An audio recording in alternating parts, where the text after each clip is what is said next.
nag waa ADPG ñoo ñëw siyaar si la muy li nga xam ne dañ ko initier muy visite de proximité boo xam dañ ko bëgg def ci ñi nga xam ne d'abord ci ñi ñu tàmbali mooy ñi nga xam ne dañoo nekk membre d'honneur déjà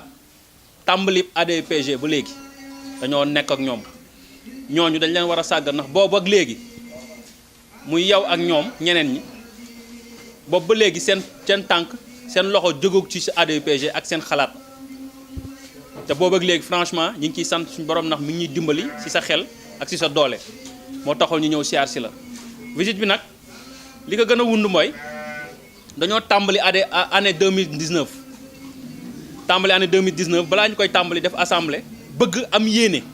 am orientation bam dañ ko bëgg def orientation liggéey bu ñu bëgg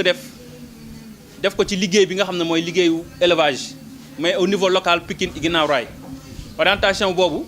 dañ ko tënk ci ay programme yi mi ngi nii xam naa dañ lay jox benn nga xool ko mi ay programme yoom dañ ko def programme bi ci ñaari programme ne xam naa temps bi du ko fi may ndax dafa xat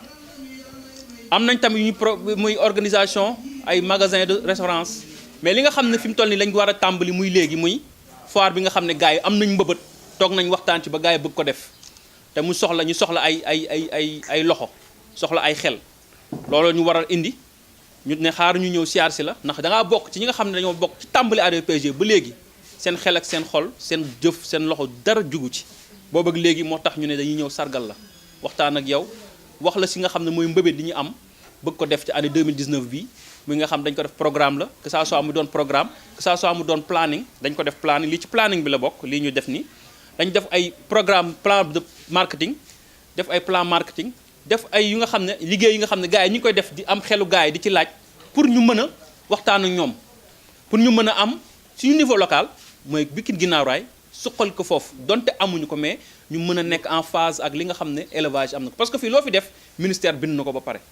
dañuy ñëw rek ali ñëw moo tax au niveau local looloo tax ñu bëgg cee def loolu ñu bëgg ci liggéey looy orientation bi looloo ñu indi tey ba pare li ci xaw a li nga xam ne gars yi xaw nañ cee mettulu rek mooy te du metti lu waaye daf ñoo bett mooy yéene gi ñu amoon defaral la benn yëf te loolu président na ci ñëw ndax yow vraiment ñun fii ñëpp gars yi koo wax maam lay njëkk a tëddu parce que bañ ne ADPG yow yaa njëkk réagir moo tax balaa ñu def dara ñu tàmbali ci yow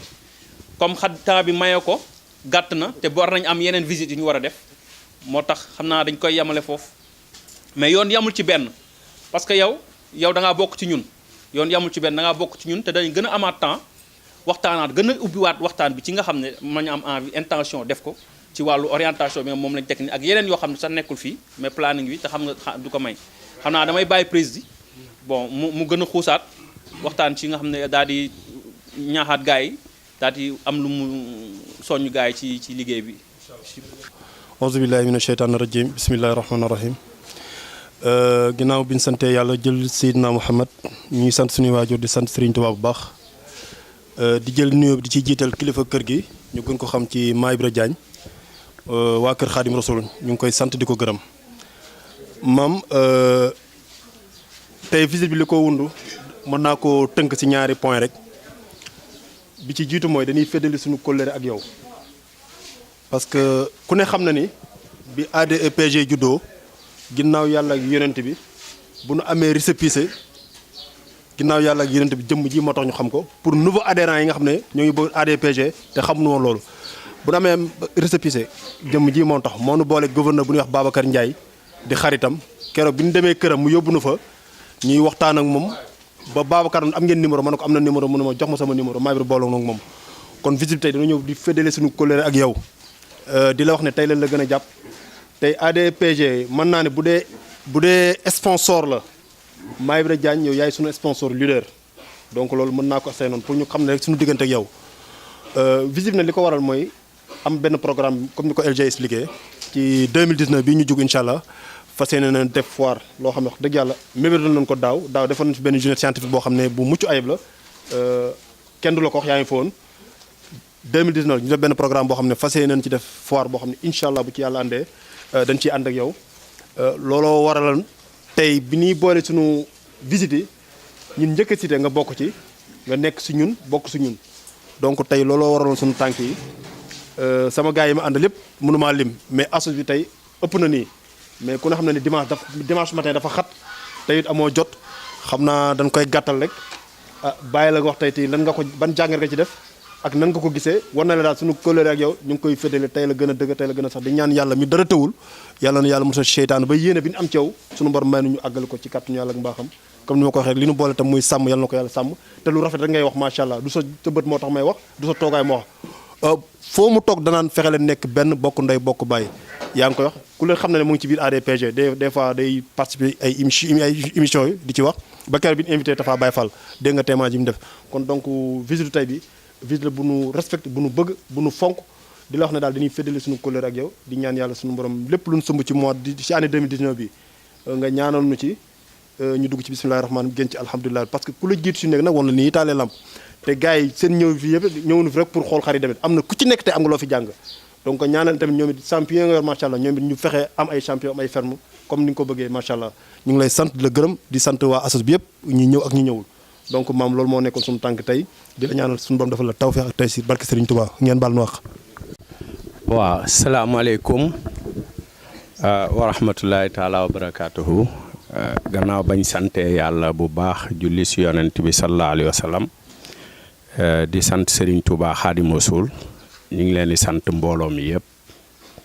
groupe bi yëpp bàyyiwuñu kenn mag ak ndaw jigéen ak góor ñu ngi leen di sant bu baax di leen gërëm di rafetlu ñëw bi ngeen fi ñëw nii parce que démb lañ am benn cérémonie suñ benn xarit si Pikine la bokk si moom sax si la bokk si kii bi ñu demee di waxtaan ak nekk si cérémonie bi si la ma pap waxee ne ma tey da ngeen di xëy suba ñëw fi déggoo ba ma koy tooñ ne ko bu fekkoon ne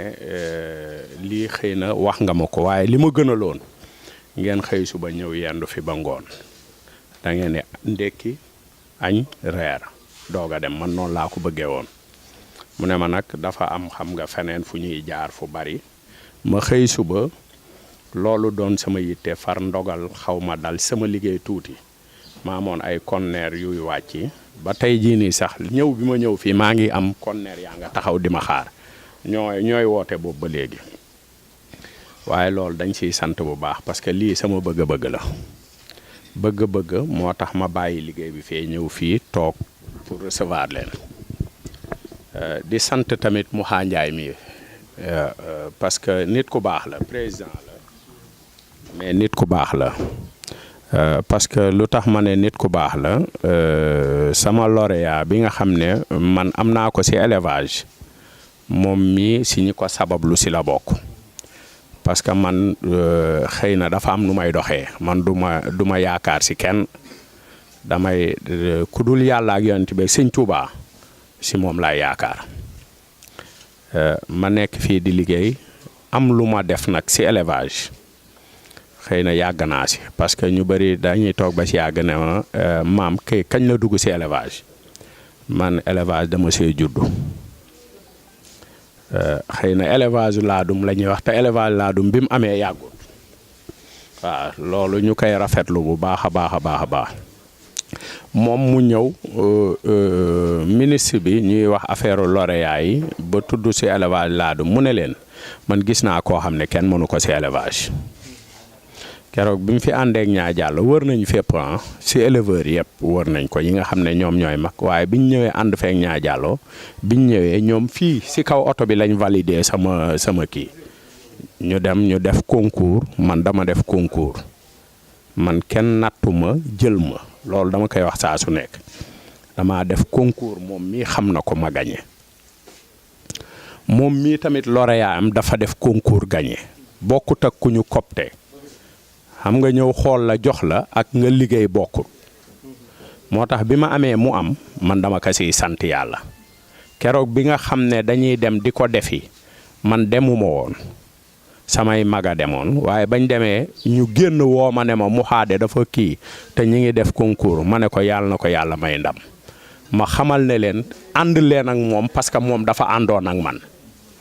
kon loolu ñu ngi la siy sant bu baax Mouha di sant association bi yëpp parce que li Pape wax dëgg la xëy na lii taxawal nañu Renades mu juddu ñu am si ay jafe-jafe yu bari nag jafe-jafe yi moom mii xam na ko keroog ba ñu demee Mbour muy moom si boppam di lancer seen association bi xam naa ne bariwul ñu ko fekkee mais mu am si woon ay jafe-jafe keroog laa ne ko bu soobee Sëñ Tuubaa dana dem man nag dama rafetlu liggéey bi ngeen def parce que dimanche gi ay mag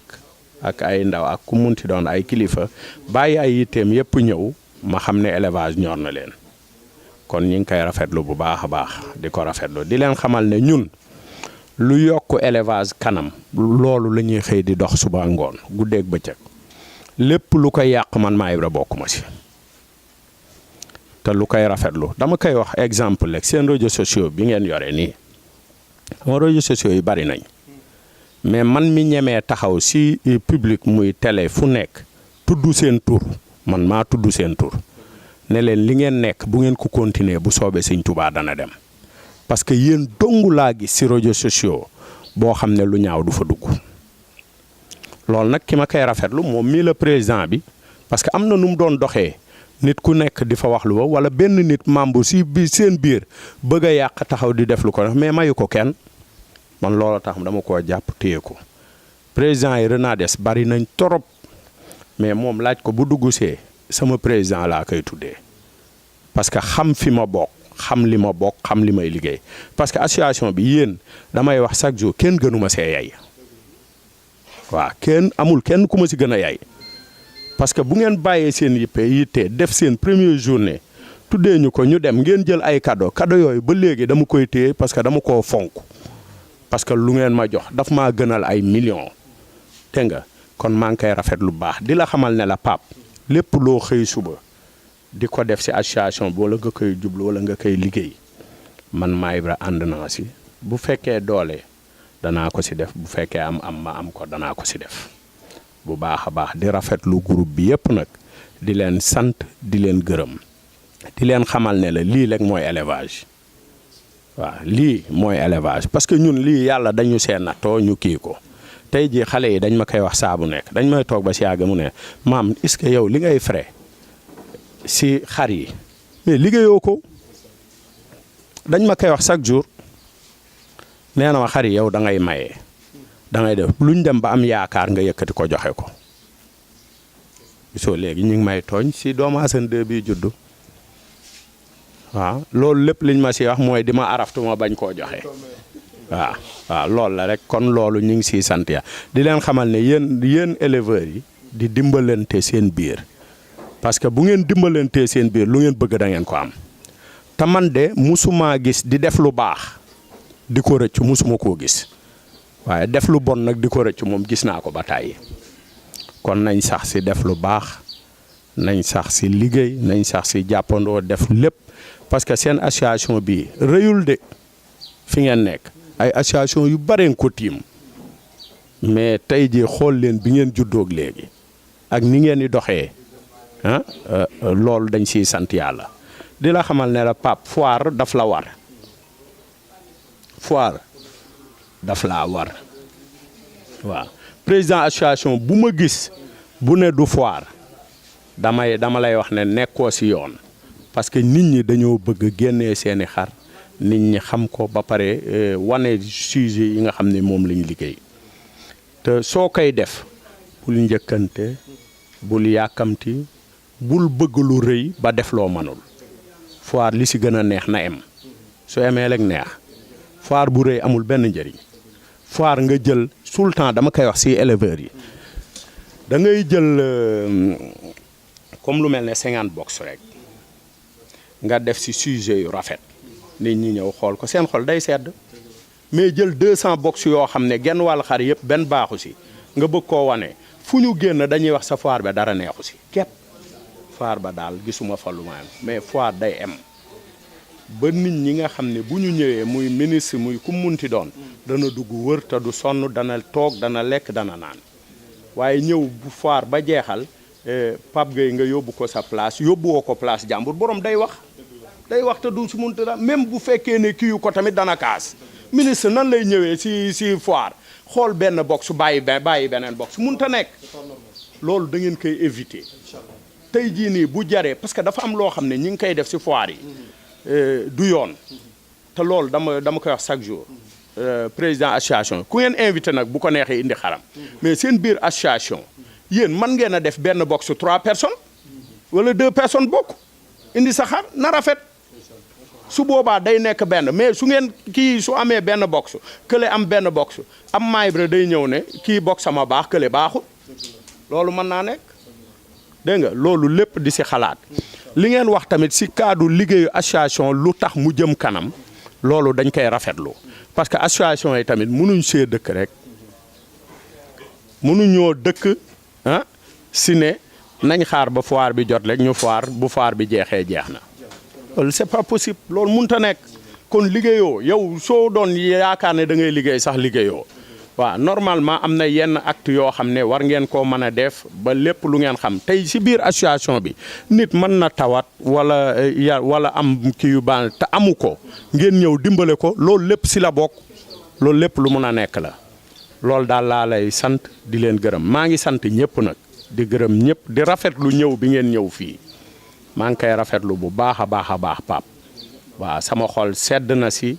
vraiment parce que lii wan na ne man ak yéen benn lañ wan nañ ne élevage bi ñoo bokk ndey ñu bokk baay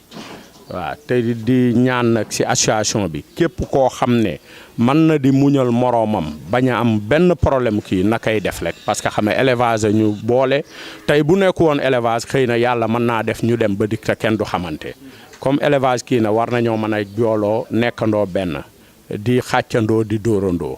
parce que seen président bii dama koy wax chaque jour Renades diis na gan ndax ay président yu mag lay mais moom de cër bi ko fa nit ñi jox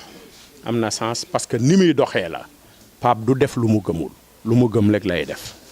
tey jii lu ñu wax Renades lu mu jug te loolu moo gën a difficile parce que président Omar Sow daf ma koy wax chaque jour nee na ma Pape mii da koo jaaxal parce que moom lu mu ko wax rek Pape pare na loolu nag mooy moom mooy nit doo taxaw nit ñi di def nga taxaw aw na le bu yàggee sax da ngay soof nit ñi waaw moom luñ ne kii maa ngi koy sant bu baax si Renades parce que depuis bi ñu taxawalee Renades ba léegi heure bu ma ko waxee sax dana maam bu bëggoon équipe bi yëpp ma indi leen waaw te loolu moom wax dëgg yàlla ñu ngi si rafetlu di rafetlu taxawaayam si kii bi ñu ngi leen sant bu baax di leen gërëm dégg nga jërëjëf. donc di rafetlu tey jotaay bi rek je me rappelle foog naa ni fii ay 2006 2007 nga ñëw fii boobu vieux sey temps Samba Ba Bàcc doon dund boobu maa ko doon traité sujet yi donc si élevage je me dis que tu es parti de rien du tout dem ba imposer sa bopp donc ngëm-ngëm boobu jeune éleveur yi dañ koy soxla mais tey damay wax mbooloo bi yëpp tey bu ma mënee di circuler bu ma mënee nekk si jàmm bu ma mënee tey échographie ma leen di may échographie groupe yi ginnaaw yàlla jëmm ji bi mu xam mii sama frère la écho bi yëkkati na si xaalis bu takku ne ma am demal fay ko moom dama koy sant di ko gërëm bàyyi ko ak yàlla jërë ngeen jëf.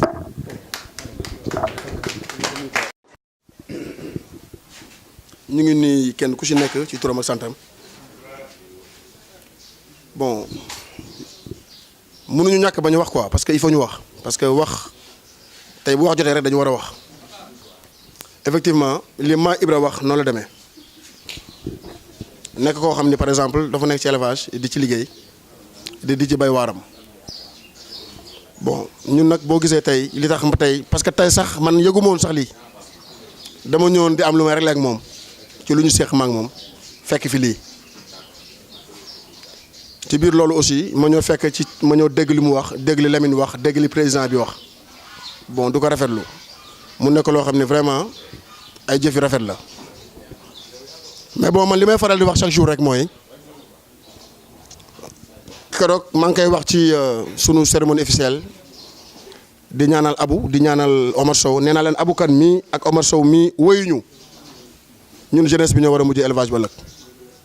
dañu war a bay suñu waar tey par exemple tey ñoom ku mel ni président Abu Kan mi ngi jaayee xar wala jëndee xar 20 millions 15 millions pourquoi pas ñun xale yi mënuñu ko yóbbu 30 millions 60 millions te loolu gëm sa bopp moo koy waral Maa Ibra li mu wax nii yëpp noonu la demee c'est vrai noonu la demee yàlla def mu nekk lauréat 2016 man ma nekk lauréat 2017 mais en général liggéey mooy waral loolu ci biir loolu ñu ciy gërëm le président Amoukat bon li ma gëm nag man di ko doxal bëgg leen ko peut-être mën na leen jëriñ comme mën na leen bañ a jëriñ mooy li may wax saa su ne lépp loo gis ci àdduna ak nañ koy sookee ak nañ koy liggantee lépp nañ na doon dëgg rek maanaam par exemple li ngeen di wax na doon dëgg ci yow ànda waxante lu rafet taxali ko waxante lu ñaaw taxul dara avancé. J'ai des relations personnelles nag ak ministre bi j'ai des relations personnelles avec les très grands éleveurs parce que tey man awma diplôme peut-être awma njàng mu sori peut-être mais gëm naa suma bopp gëm su bopp mooy ñaan naa yàlla tey fi élevage toll ñu yokk ko mu kawee lool suñu jot te ñun jeunes yi ñoo ko mën def boo déggee nag foire suñu ay mbokk ñooy foire wala suñu ay mbokk ñooy waaj duñu mën lu dul yéene leen ñaanal leen parce que foire metti na parce que boo ci amul ku la jàppale dafay metti boo ci amul ku la taxaw day metti keroog maa indi gouverneur du Dakar fii ne ko kaay seet si Maa Ibra indi préfet bu Dakar fii ne ko kaay seeti Maa Ibra jàpp ci loxo ministre bi indi ko fii pourquoi pas suñuy mbokk di foire mënuñu taxaw jàpp ci parce que élevage bi benn la xar bii gënul xar bale ah mais sa xar yaa koy valoriser sa mbaar yaa koy valoriser est-ce que comprendre nga ma wax bon dafa doon loo xam ne lii rek noonu laa mënoon tënk ci waxtu pour wax leen ñaax leen ñu ñi nga xam ne ñooy